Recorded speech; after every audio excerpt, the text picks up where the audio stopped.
Hello, my dear. Lena here again. In this chapter, Adele and Chris face a choice that could change everything. Feelings or lies? What hides behind the smile? Let's find out.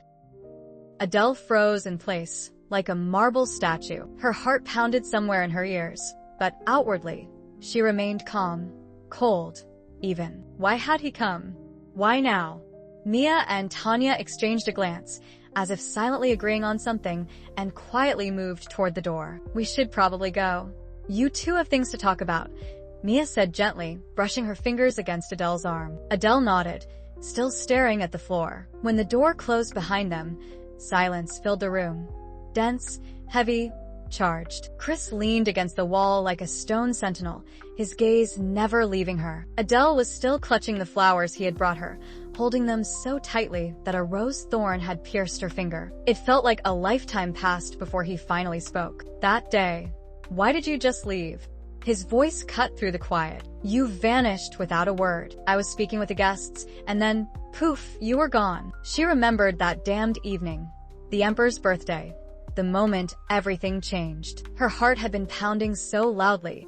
She feared someone would hear it, but she couldn't tell him that. She had no right to. I only meant to drop off the gift and leave. You were busy. Her voice was calm, almost indifferent. If it upset you, I apologize. For a moment, something flickered across his face.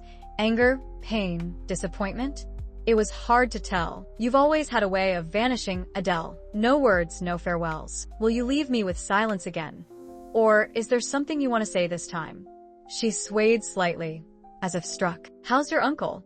His leg, she asked, blurting out the first thing that came to mind. Chris sighed quietly. He's fine. Silence again, sharp as a blade. It clutched at her throat, pressed against her chest like a weight. Then he whispered, Adele, how have you lived all these years? She flinched. Her face went blank, like a curtain drawn to hide a storm. Fine, she replied dryly. Her tone was so distant, so unreachable, that Chris didn't dare ask more. He only murmured, almost to himself. Yeah, seems like you really are fine. At last, Adele moved. She took a step, then another, suddenly busying herself near the kitchen cabinet, searching for a vase. Her fingers trembled, but her movements were quick, deliberate. She grabbed a glass vessel, poured in water, and began arranging the flowers, as if the neat order of petals could quiet the chaos in her head. So many flowers. I think it'll look nice, she said softly, almost in a whisper, still not looking at him. Chris watched silently. He wanted her to finish with the flowers already. At last, she set the vase down on the table, and only then did she dare to look at him again. Too many flowers, the Count remarked. Next time I'll bring something more useful for the house. You're missing a lot of essentials here. Next time? Her brows shot up. You plan to come again? The question slipped out before she could stop it. She froze, lips parted in surprise. Why not?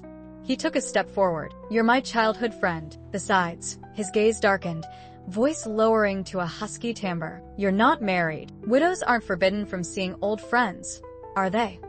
Adele froze. She didn't know what to say. His words, his eyes, his closeness. It was all too much. It burned. It pressed down. Her heart beat an anxious, erratic rhythm. And the first thing that came out of her mouth was, You're not a man to me. You're more like a brother. His eyes sparked. Silence followed. Tense, charged, almost dangerous. Chris stepped toward her, slow, steady. His gaze never left her. He stopped so close she could feel his breath against her cheek.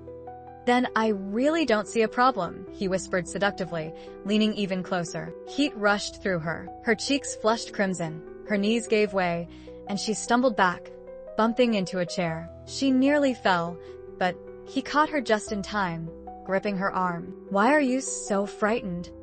Chris asked, eyes never leaving hers. You got so close, so suddenly, and she stammered, her breath catching, her words tumbling. So you thought something indecent? His voice was soft, dangerously soft. He held her hand as if she might bolt at any moment. That's not true. Adele burst out, struggling, trying to pull away, but he didn't need to hold her by force. He held her with his gaze, his closeness, with a thin, electric thread of tension quivering between them. Don't look away, he whispered. I want to see your eyes. And she looked, for the first time directly, truly, and there it was again, hidden in his gaze.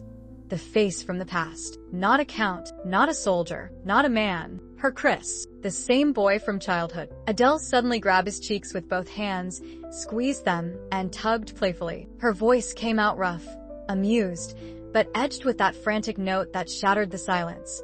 Stop joking around, Chris. You're like a brother to me. Honestly, right now, all I see is the same silly boy who used to follow me around like a puppy. He froze. And when he spoke, his voice was quiet, almost colorless. Like a puppy? But I still remember the little girl who used to go wild over apple pie. And how beautiful you looked when you laughed. Really laughed. Chris lifted his eyes to hers. They sparkled. Warm, playful, dangerously close.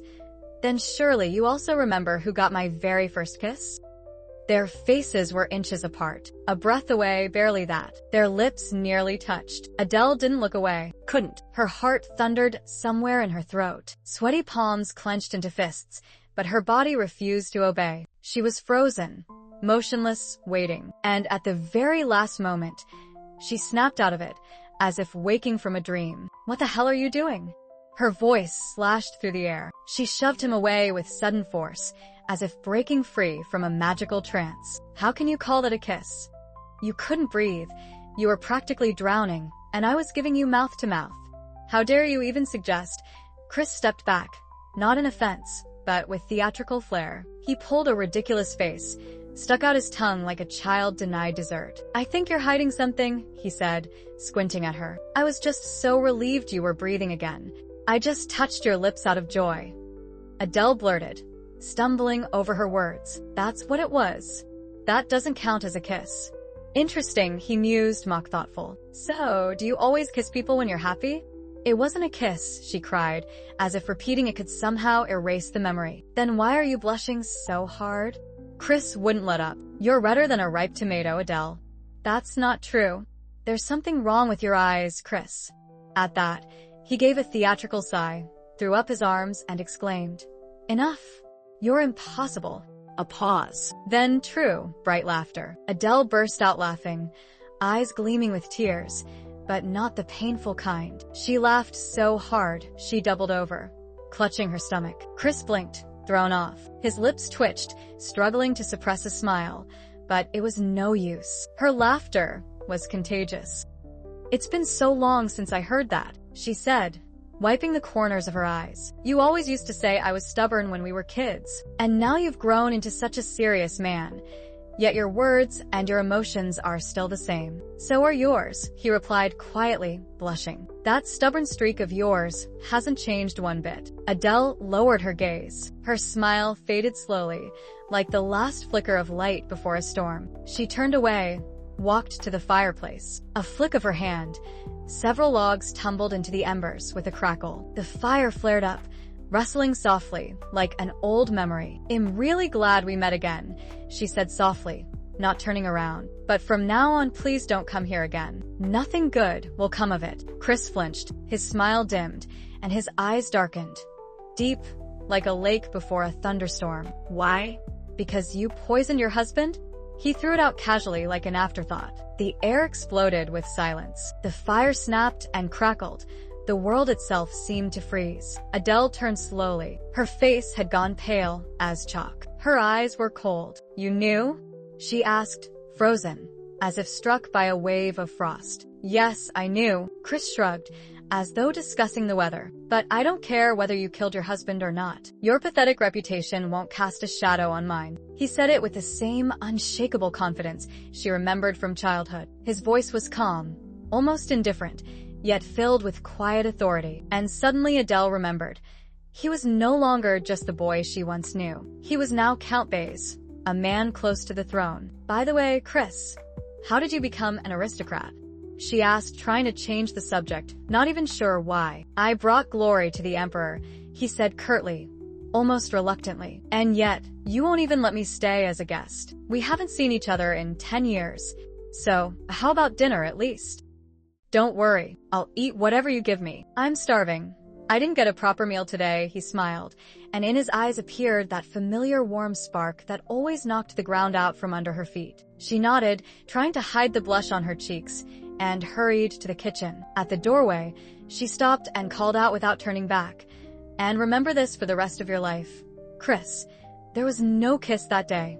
Chris lowered his gaze, smiling quietly to himself. But the smile vanished just as suddenly as it appeared. A memory surfaced, one that had upended his entire world. It had happened only a few days ago. He had been summoned by the Emperor himself. The Emperor handed him a sheet of paper with the image of a woman. "This is Oswald's widow. At the reception, you are to get close to her," the Emperor said. When Chris looked at the image, his heart skipped a beat. It was Adele, but he didn't let it show.